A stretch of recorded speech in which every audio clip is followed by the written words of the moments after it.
Every culture has its quirks. When it comes to weird eating habits, do you tend to think of Americans as being a little odd? No? Well, surprise! Americans are weird too. Here are 15 food quirks that Americans don't even notice are super weird. Weird. Really weird. Silly spray cheese. Spray cheese from the famous family of aerosol cheeses. America has long been the land where convenience reigns, but how far is too far? Spray cheese, perhaps? Can something that comes out of a can even minutely resemble something as complex and beautiful as cheese? America says yes, but Europe says, we're not so sure about that. Real cheese from America, which is probably no deal.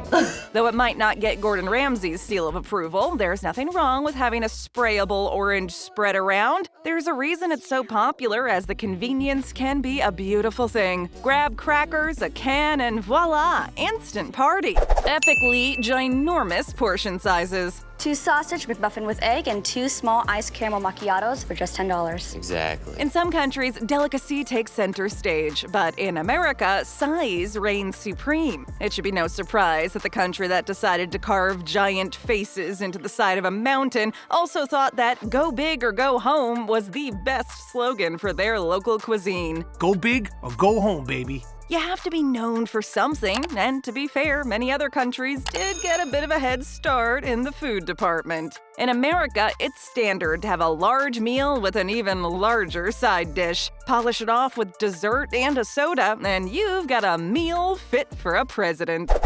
Et tu international? But I don't know how to say, give me them dumps in Mandarin. America is home to many different cultures. You can see that just from looking around at all the restaurant options. There's Chinese, Indian, Thai, Mexican, you name it, you can find it in America. But what's truly special about culturally diverse food in America is that some of it has slightly strayed from tradition, and some of it has majorly strayed from tradition. Have you ever had a hamburger? Well, of course not. It's a disgusting American food. In fact, much of these food choices have become much more American than foreign. It's really just culturally specific, inspired American food at this point. That doesn't mean it doesn't taste delicious, though. America's international food options are certainly a force to be reckoned with. Even a foreigner can appreciate America's version of their food, especially when they deep fry it and add some extra salt and sugar. Let's talk marshmallow fluff. Do you have any idea how weird this is? Marshmallows themselves are borderline confusing, but concentrating that sweetness into a jar makes even less sense. What's it even supposed to be for? Toast? If you use it for baking, you are forgiven. Actually, it's kind of brilliant. You shouldn't always have to melt down marshmallows from scratch, and it's an easy and clean way to deal with creating some exceptionally delicious desserts. It's made with coconut and pineapple and marshmallow fluff. Marshmallows were not born to be in sandwiches, and the fact that Americans think it works is just so bizarre. It's kind of like putting Katy Perry in Nirvana. They both work on their own, but it's pretty questionable whether or not they'd make an entertaining team. I guess the only way to find out is to try it and see. Conveniently canned whipped cream. Whipped cream! Once upon a time, whipped cream was a delicacy that had descended straight from the heavens. It took time, patience, and a buff whisking arm to create something so delicious. This sweet perfection wasn't immune to America's taste for convenience, though, and so they achieved what nobody thought was possible: whipped cream in a can. Whipped cream? Yeah. Though not as controversial as spray cheese, it's equally weird because it's not really all that similar to the original. It kind of looks similar, but that's where the resemblance ends. Anyone who has taste tested the two back-to-back can most definitely tell the difference, and some critics chastise it as a lowly knockoff. Still, if you view the canned whipped cream as something unique, it's a glorious invention. It's a delightfully creamy addition to any dessert, and anyone who says otherwise just needs to give it a whirl, or a spray to be more accurate. The self-explanatory donut burger. Donut. When you think of American cuisine, the first things that come to mind are often donuts and burgers. So when you put those two together, does that double the American factor? That means the donut burger is perhaps the ultimate American of American dishes. This dish is just as you would expect for it to be, a burger using a donut for a bun. Unique. Order it with a side of stars and stripes, and you have the 4th of July on a plate. It's also a savory and sweet haven of tasty goodness, but that part's not as important. The important thing is that it exists. There's only one thing that's for certain. America was being its weird American self when it came up with the idea of the donut burger. And to be honest, who wouldn't be kind of intrigued by it?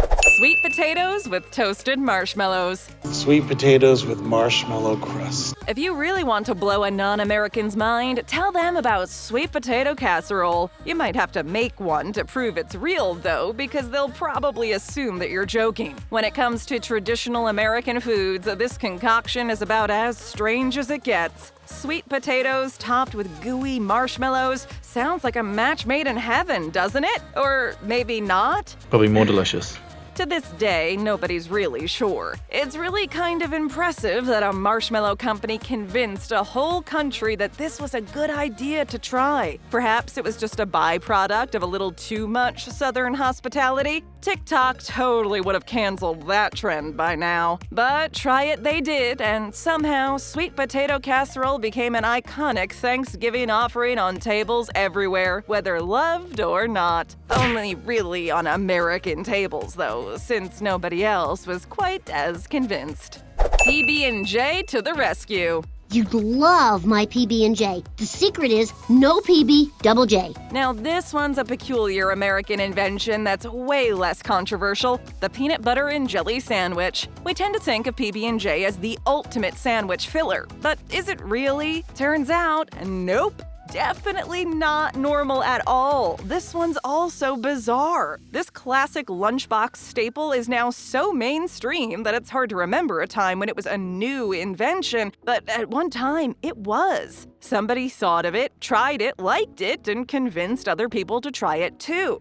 Yeah, I'm gonna try this one with you. Right. Can we take a bite together? Sure. Finally, there was a simple sandwich that anyone in the household could make on their own. If you're wondering how to assemble the perfect PB&J sandwich, just follow these simple steps. Start with 2 slices of bread. Next, slather one piece of bread with peanut butter and the other with jam. Got it. Then smush them together to seal in the goodness. Now remove the crusts and slice the sandwich into triangles for that authentic gourmet touch. Yes, triangles. You can cut it in halves, but it's just not the same. The 3-in-1 Turducken. Peter, we can't eat a live turkey. When it comes to epic dinners, it's pretty hard to beat a traditional American Thanksgiving dinner. But some Americans just can't pick which poultry is the best centerpiece. So what if, instead of having to choose, you could just serve all 3? Would that be the ultimate dinner? The answer is yes, but also it's super strange. This outrageous dinner option is a turkey stuffed with a duck stuffed with a chicken. Since plain meat was apparently not enough, there's also a generous layer of stuffing between each layer. A turducken, and he eats all of them. Every slice is basically a meal all on its own. If you're wondering how to serve it, don't worry. All the layers are deboned, so the whole thing slices like a jelly roll. Yeah, it's weird, but it's delicious, so who cares? For the perfectly coordinated dinner, serve with a side of dinner rolls, sushi, cabbage rolls, and of course, a Yule log cake for dessert. Hello, Jell-O! How do you make Jell-O? Just mix it with water and let it sit. This is hands down one of the strangest desserts ever because it basically has a mind of its own. It's a solid that you don't have to chew, and it comes in every color imaginable. Should we trust this wobbly wonder? Definitely not. Do we, though? Of course we do! For generations, Jell-O has been doing its little dance and distracting America from just how lame it actually is. I hate Jell-O. Oh, come on, there's always room for Jell-O.